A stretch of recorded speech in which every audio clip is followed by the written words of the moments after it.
Por nuk kemi patur shumë këngë. Do me thënë, pra ishte Vajzat që bëri Rozana që u realizua, sepse është regjistruar brenda shtëpisë. Pastaj u publikua Kelly dhe Egli, por kjo ndodhi pasi si ishte kur doli Egli. Pastaj u publikua kënga dhe bashkëpunimi. Kishim Klajdin që po ashtu u publikua pasi doli Xhibanin, po ashtu pra i kemi një edicion. Kemi një edicion me goxha. Rozi në fakt u prezantua që natën e parë me një këngë vetes, pra i bie që ka 2. Kush ishte fol? Jozi. Po dhe Jozi kur është fjala që është këngëtar, po. Po, kështu që kemi pasur shumë këngëtar në këtë edicion. Por si mendoni, si e keni parë këtë pjesën artistike në tërësi të tyre, domethënë? Kush ka qenë më shumë artist? Dhe kush më njerëzor, le të themi, pra më i prekshëm, më reality? Në fakt unë nga Laerti kam prit më shumë. Reality, se sa artist? Kam pritur edhe më shumë role brenda shtëpisë, që të na tregoj atë aktorin që e mësuar ta shohim gjithmonë. Po me aktor se Laerti në Prime. Po në Prime po spaku kemi edhe rolet, kemi sa më shumë skeçe, të përjetojmë ato brenda Sidomos kur nga Valpona, ajo ishte fiks një skenë aktrimi. Unë kam qeshur shumë. Aty e tregoj që është aktor dhe që do bënda edhe shumë. Ai e ka përdorur aktrimin në shërbim. Po Laerti me thënë të drejtën ka pas shumë momente që më ka pëlqyer shumë. Po. Sidomos në debate gjatë ditës apo në përballje, ka pasur momente që argumentin e ka pasur shumë të fortë dhe vërtet më ka pëlqyer, por ka pas dhe momente që ka qenë paksa në heshtje. Mendoni që Rozi ka qenë më aktive? Ndim për të? Po Rozi sepse është diskutuar nga panele të ndryshme në programe të ndryshme në Top, tek Bjeta po ashtu është diskutuar që është Rozi që po e ndihmon dhe ajo do ta çojë në finale. Po mendoj e ka ndihmuar dhe Valbona me ulërimat e saj. Po flasë gjatë rrugtimit, po edhe pas daljes së Valbonës. Okej, pas daljes pak në qetësi. Okej, mund të kenë bërë ndonjë debat, po mua për shembull të më pyesësh si e mban mend Laertin, më shumë e mbaj mend me Valbonën. Madje në fillim pata bërte një status arsakimi kanë këta të dy, edhe kishin me vërtet nuk e di ku shkoj, domethënë do ishte bukur të lidheshin. Edhe pastaj sikur u ndan, pastaj u ribashkuan, siç ndodhi. Domethënë e mbaj mend. Po kanë pasur ngritje për Prime. Pjesa më interesante çdo biku se kanë pasur ngritje për çfarë. Dhe tani po flasim për Laertin. Hajde një herë të bëjmë një përmbledhje, Nuk e di pse më vjen kështu. Sa kafe ka pi me Rozana. Okej. Gjydimin e delej. Ai ishte 1, 2, 3 sa kafe ka pi. Ke lagja, ju thanë se janë takuar më shpesh, kanë pi kafe më shpesh, po ja dolën që diskutoi disa muaj kjo histori.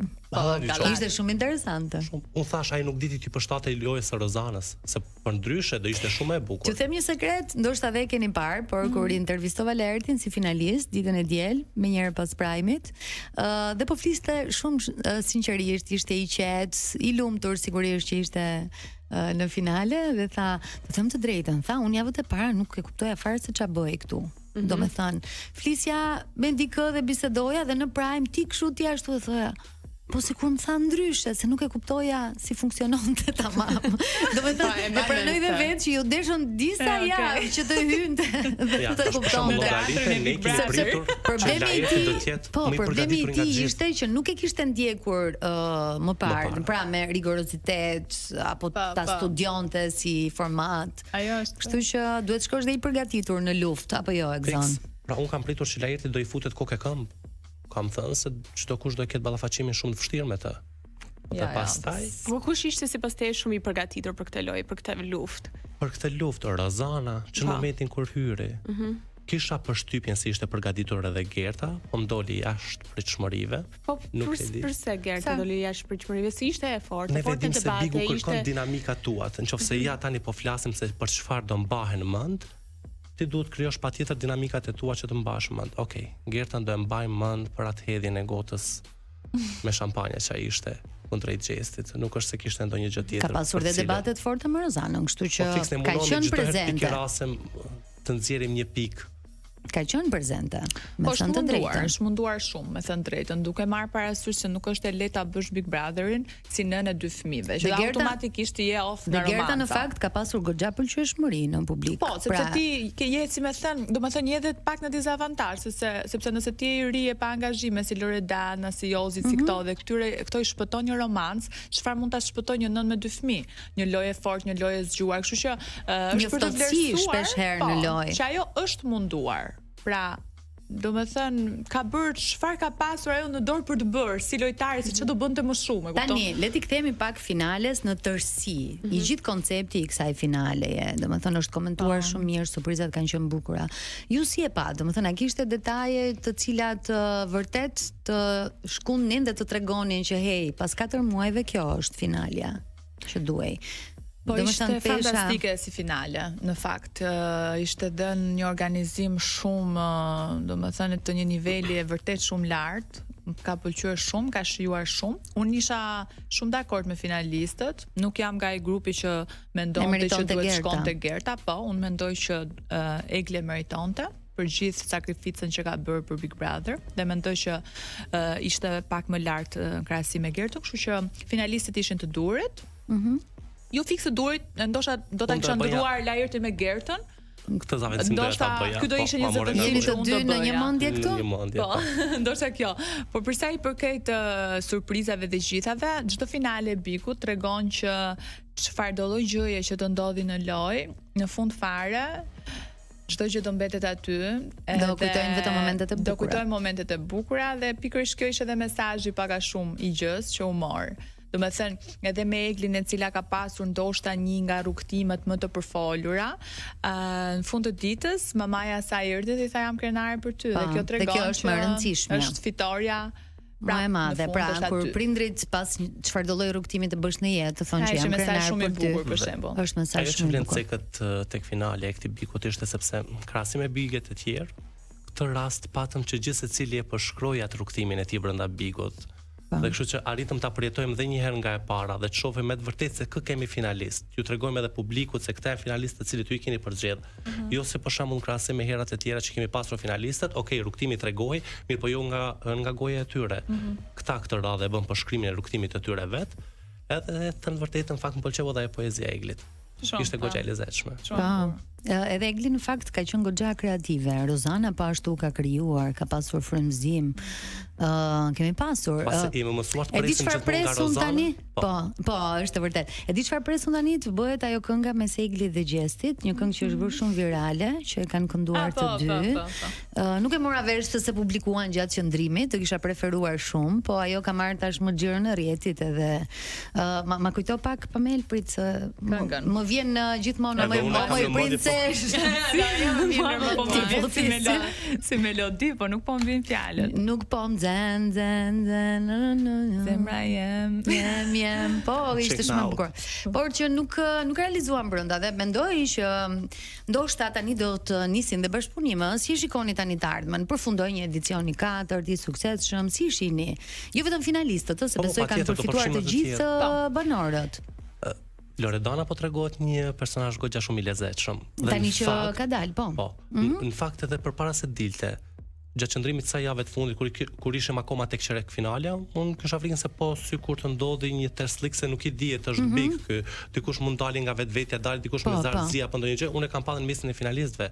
Sepse gjithmonë publiku ka përzgjedhur edhe një person me një ngjyrë krejt tjetër. Për shembull, Loredana ka qenë sheqeri i shtëpisë, i ka sjell ato lezetet, ajo mënyra të folurit, batutat e gjitha.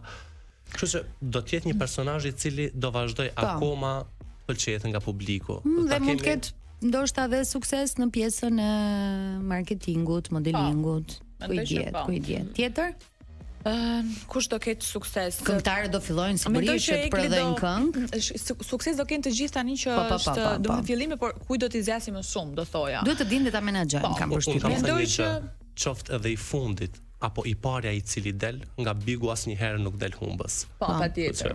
Mendoj që Egli do ta zgjasë më shumë përfitimet ndaj Bigut, sepse është vajzë artiste, është këngëtare dhe mendoj që gjatë kohës do kemi shumë surpriza nga Egli, sepse patjetër që dihet që post një vit nga Big Brother është viti jo dhe ti mund ta shfrytëzosh, po tani shumë figura harrohen edhe nuk kanë më asnjë akses ndaj medias, ndaj pasioneve të tyre dhe thjesht normalisht vjen konkurrenti tjetër dhe fiton një Big Brother tjetër dhe ti automatikisht del në vend të dytë. Kështu që do jetë shumë e vështirë, por mendoj që Gjesti patjetër që do ketë koncerte të shumta dhe mund ta mbaj, edhe Egli mund ta mbaj ca kohë. Edhe Loredana, por Rozana e ka, domethënë, po Dania për shembull që arriti shumë afër finales ose ishte për sa i përket menduar se këto janë Loredana, Dania. E ka edhe fat. Nuk po Dania kishte fat. Pse? Kishte fat sepse nuk është edhe se krijoi ndonjë dinamikë ose se mendoj që kishte fat. Por si unë gjithmonë kështu finalistët apo këta që ecën drejt fundit, dua që në fund ti paramendoj se për çfarë do i bëjmë band. Dhe tash po e mendoj gjithë situatën dhe nuk është se po më krijohet ndonjë kujtesë apo që ma kujton Danien në ndonjë situatë. Është shumë interesante. Mendoj që Dania ka bërë një lojë të zgjuar. Pra mendoj që të gjitha dinamika që ajo i krijonte, pra edhe me finesën e saj, edhe pa rënë shumë në sy, unë jam e bindur që Dania kur ishte prezente, thoshte çfarë të bëj nesër ndonjë skenë të vogël. Pra dhe nuk ishte ajo vajza që pëlqente Dania shumë edhe për mënyrën se si argumentonte me atë llojin e qetësisë që nuk e shihnim tek të gjithë. Jo, ka qenë një nga gocat më të kompletuara, me thënë të drejtën. Shumë e kompletuar ka qenë, nuk ofendonte, nuk shante, okay, e bukur se atë ja ka falë Zoti. Të gjithë kanë lëshuar gojën ndonjëherë. Po në përgjithësi ka qenë një figurë që okay, mund ta marrësh shumë pozitive. Ka qenë shumë mirë. Ka qenë figurë ndryshe nga le të themi nga debatet e forta që kishte një pjesë tjetër e shtëpisë. Dania zgjodhi që edhe kur debatonte ta bënte, si të thoshte, me klasë. Ta bënte me klasë. Në fakt rikthimi i Xhibanit e futi goxha shumë lojë. Gjithë e merrin sikur sulm lojën e Xhibanit kundrejt Daniës, po unë e kuptova fiks sa i donte ta dërgonte Danien drejt finales. Dhe po sa doli ai. Po mirë, edhe ajo për shembull ishte gjë që s'ishte parë ndonjëherë në Big Brother, prandaj ka qenë i bukur ky Big, sepse ajo thoshte që kanë dikë jashtë, edhe Xhibani thoshte interesante. Domethënë edhe kush është më e bukur që ka rasti që dhe jashtë ndodh kjo gjë. Dhe mua më pëlqen Biku që të jetë sa më afër gjërave që ne ndodhin jashtë, sepse dhe jashtë mund të thuash vërtet dikujt që shkon se ka dikë, edhe thotë më intereson, edhe ishte shumë e bukur ta shikoje domethënë live. Okej, patjetër që partneri Daniës mund të jetë ndjer keq etj nuk e vë në dyshim, por nga ana shot ishte e bukur. Po vazhdoj ta shoh akoma, domethënë Bigu mbaroi, finalisti u zgjodh, po akoma vazhdon të jetë luftë. Fituesi, po. Domethënë gjithandej edhe kur takojmë me shoqëri, gjithmonë jemi ashtu skeptizëm kemi se jo pse fitoi. Çfarë mendoni se mund të ndodhë të shtunë? Te post Big Brother. Po. Se jemi drejt fundit, ta përmbyllim kështu me hamendësime. Shpresoj t'i ndihmoj Zoti shumë Gjestit, sepse tash mos ka se si i shmangët, do të jetë pjesa vetëm. Po Gjesti është fitues tani nuk Po marr parasysh, ka rëndësi, ka goxha shumë rëndësi edhe pastaj post Big Brother, kështu që nuk e di se sa do të ndodhi. Maksimumi Gerta do sulmoj Egli, sepse i mori finalen. Jo që do ta sulmoj, po do ketë rezervat e saj. Kam përshtypjen se do ri aty Gerta tek Rozana. Mendoj që do shohim një Gert pak me rezerva për sa i përket finales. Pra do shuar më shumë. Po tjetër kush mund të jetë kështu në shenjestër të shtunën? Gjesti do të jetë shenjestër, Rozana do jetë në shenjestër. Blaerti po ashtu. Për Gjestin s'pa do mendja se do jetë në shenjestër. Do kemi ndonjë përballje me Valbon. Shumica pak a shumë. Po dhe mund. Po nisëm nga fakti gjithë që kanë dalë edhe kanë përmendur emrin e tij si fitues, kështu që më shumë do jenë këta banorë të cilët kanë qenë të dorës së dytë. Se tani do thuash ti nuk ka më kuptim që ju e donit të gjithë ish banorët Gjestin fitues me disa përjashtime dhe pastaj ti sulenin post sikur nuk ju rri. Vetë thonë. Edhe sikur ta mendojnë nuk ju rri si gjë. Kështu që do të kemi shumë surpriza edhe këtë të shtunë, unë mezi po pres. Kam në shtëpi mamin tim që sa zgjohet mëngjes është kështu si e hutuar, i them çfarë ke më grua, çfarë do ndodh me jetën time tani. Ajo update-ime. Dhe ka shumë në publik të cilët e nisin ditën me këtë batut, çfarë po bëjmë ne tani? Çfarë do bëjmë ne tani që mbaroi Bigu? Si do flasim për Big edhe sa muaj tjera, pastaj fillon Bigu tjetër edhe do ta. Jo, e kam për pjesën e se rutina sa zgjoheshim në mëngjes, ishte zgjohesh, digital, Big Brother 1, Big Brother 2, unë për shembull kisha kush Rozana. Çka këtu atje, derisa dilja nga shtëpia dhe nëse humbisja më raportonte mami, bëri këtë, u zu me këtë, i tha kështu, i tha. Por kam përshtypjen prapë se dy temat kryesore që do vazhdojnë akoma të shndrojnë janë Sengjis, është bashkë akoma Gjesti me Egrin dhe kjo do jetë tortura e të gjithëve ne që punojmë me Rozanën. Kjo do jetë tortura e të gjithëve ne që punojmë në media, sepse është një publik i tërë që na shkruan edhe pse nuk kemi lidhje dhe pse e din shumë mirë që edhe nëse do e dim të vërtetën nuk do t'ju a themi sepse nuk na takon neve ta zbulojmë. E vërtet. Jemi në fund të pardon, faleminderit shumë që ishit. Ishte shumë kënaqësi që erdhët, bisedë shumë e këndshme. Shumë shpejt koha. Të shohim nëse do qëllojmë në ndonjë nga pikat se çfarë do ndodh. Thështunët na mbetet për ta parë në post Big Brother. Dëgjojmë të mërkurën tjetër. Ciao, ciao.